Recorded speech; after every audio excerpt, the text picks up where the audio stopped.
mën nañ ko ci jëlee ci réforme yi. bon conseil constitutionnel cour constitutionnel xam nga différence bi xam nga conseil constitutionnel si fu ñu nekk nii. mooy conseil constitutionnel tey bu fekkee ni rendre na benn décision kenn mënatul def recours.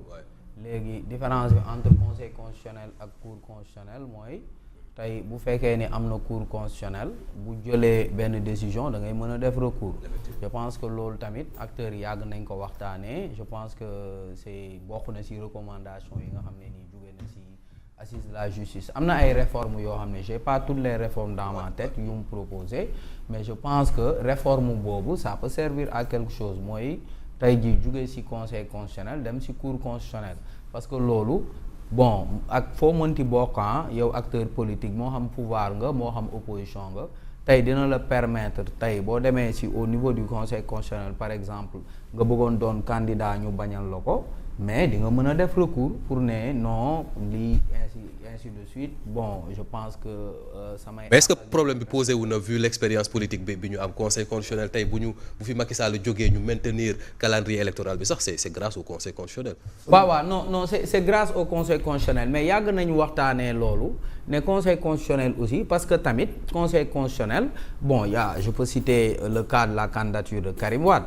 Karim Wade candidature am dañ ko bañal. mais bu fekkoon ni am na cour constitutionnelle bu fekkoon cour constitutionnelle la tey ji buñ ko bañalee dina mën a def recours muy def recours xam nga maanaam loolu ci àq ak yelleefu doomu aadama moo tax ñu wax loolu xam nga tey ji par exemple quand on parlait de la CREI loolu la woon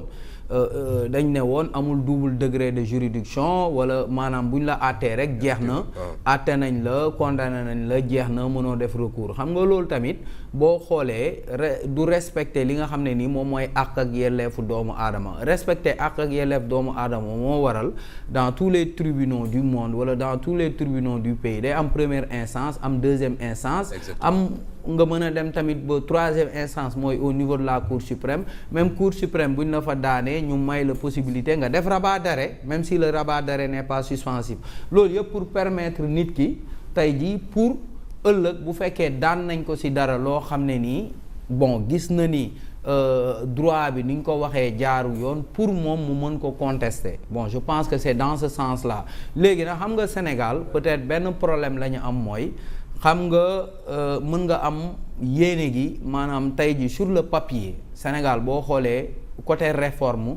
àdduna bi ñu ci jiitu bariwul mooy sur le papier mais le problème mooy bu ñu demee ba def réforme yooyu nan lañ koy utiliser est-ce que dañ koy utiliser d'une manière très très politique wala dañ koy utiliser jaarale ko ci yoon mais jàpp naa ne am na ay réformes yoo xam ne ni bu ñu ko defee loolu yàgg nañ ko je pense que les acteurs de la société civile qui s'intéressent au judiciaire ñoom yàgg nañ ci wax mooy aujourd'hui war nañ jógee ci conseil constitutionnel dem ci cour constitutionnelle loolu rek la mooy différence bi mooy tey ji cour constitutionnelle la mën nga am possibilité def ay recours jàpp naa ni loolu je pense que aussi il y a une réforme qui parle du conseil supérieur de la magistrature léegi nag bon le conseil supérieur de la magistrature xawma ñoom la lañ proposé est-ce que tey président de la république day jógee ci conseil supérieur de la magistrature moom le ministre de la justice parce que le président de la république moom mooy président bi ministre de la justice bi moom mooy le vice-président est-ce que dañuy jógee ci loolu dem ci conseil supérieur de la magistrature composé exclusivement de magistrats wala tamit dañuy def conseil supérieur de la magistrature élargi à d'autres corps parce que gars yi ñoo ngi ko doon wax ne pourquoi pas tey ji ay membres de la société civile bokk ci conseil supérieur de la magistrature ak tamit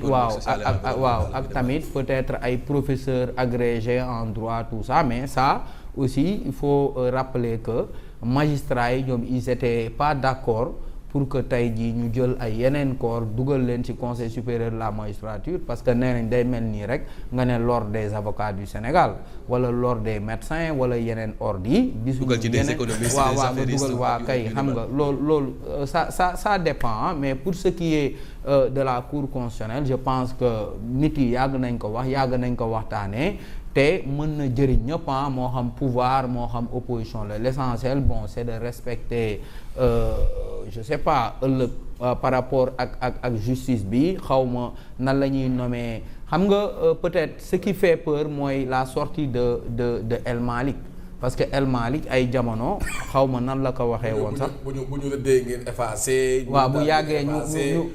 bu yàgg justement man foofu laa. waaw xam nga loolu mooy problème. waaw moo tax ma ne. ñëpp xam ne noblesse su idée bi. waaw moo tax ma ne Sénégal toujours problème bi foofu la. mooy tey jii idée bi mën na noble mais tey jii nan lañ koy utiliser ëllëg nan lañ koy utiliser moo tax composition conseil supérieur de la magistrature dafa important parce que conseil supérieur de la magistrature fa la ñuy nommer juge yi parce que ñoom ñooy dajaloo xool tey jii sur proposition peut-être du ministre de la justice validé par le président ñu xool yan magistrat la ñuy nommer léegi nag les juges ils ont voix au chapitre parce que man conseil supérieur de la magistrature bu mujjee am na ku ma ne am na ay décisions yoo xam ne ni exécutif bi bëggoon na ko ay changements yoo xam ne mais les magistrats ont refusé parce que les magistrats ils sont majoritaires là-bas donc même si le président moo ngi fa même si le ministre de la justice moo ngi fa les magistrats sont majoritaires là-bas pour présider effectivement Bamba loolu mooy question bi ma lay interpeller sax est-ce que motivation yi nekkul moom mooy ragalloo nit ñi bu fekkee ne fii jaar nañ fi ñu gis fi les assises de la justice décisions yi fa tukkee woon yëpp appliqué wuñ ko bu ñu bëggee defaati réforme yii nii est-ce que du voilà Khalifa c'est-à-dire li Omar wax yëpp c'est bien beau mais cette fois-ci moom tey pour la première fois sama copain bi man d'accord ak moom parce que Omar da ngay sànni sax li muy wax sax parfois mi ngi xam nga mi ngi bëgg a faire plaisir à wala boog mu ngi tergiverser day defar c'est-à-dire il nous faut toujours en réalité une décision finale Omar il nous faut toujours une décision finale ak lu mu mënti doon dina am koo xamante ne mooy jël décision finale boo xamante ne moo koy ràpp tëj te loolu dama jàpp ne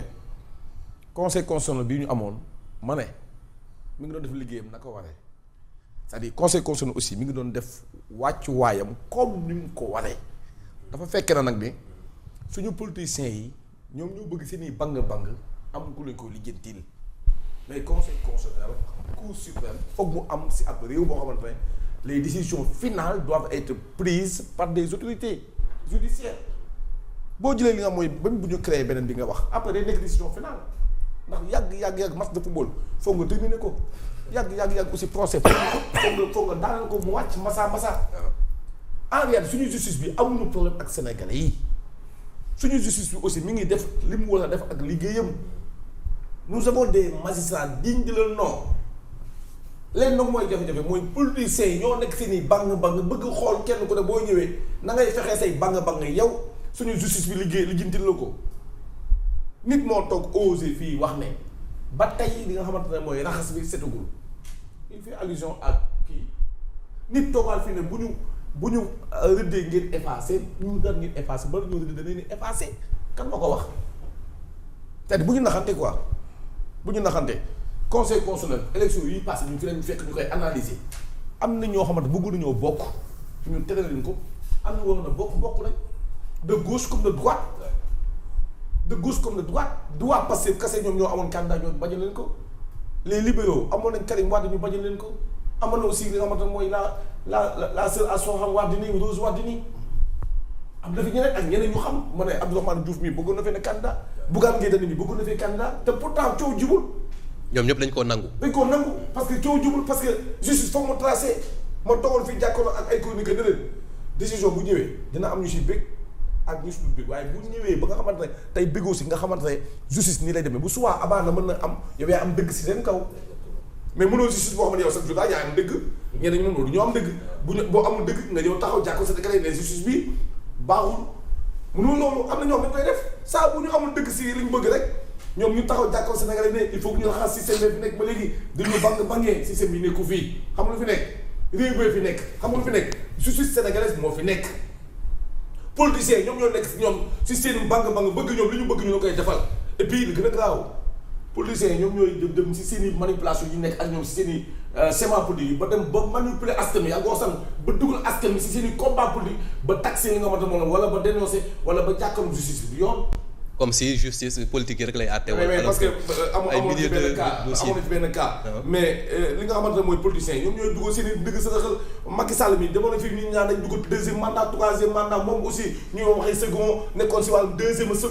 second ba mu andi coow ba ay politiciens yi rebondi si loolu opposé wu si loolu ay xale topp leen ba ñu génn si kaw télé bi jàmmaarloo ak takk dere fan la mujjee benn ngoor conseil constitutionnel ne Macky Sall yow bokkoo amul wala amul règle ko vite fait. bu ñu woon toogoon xaar conseil constitutionnel jàmm du am bu ñu toogoon xaar conseil constitutionnel jàmm du am léegi pourquoi ñu créé beneen instance parce que am na ñoom dañoo bëgg bu leen conseil gàntale ñoom ñu yóbbu ko foofu pour mën a dàqante foofu. non ce sera Bamba il faut qu'on se comprenne parce qu'on parle à la télévision non il faut qu'on se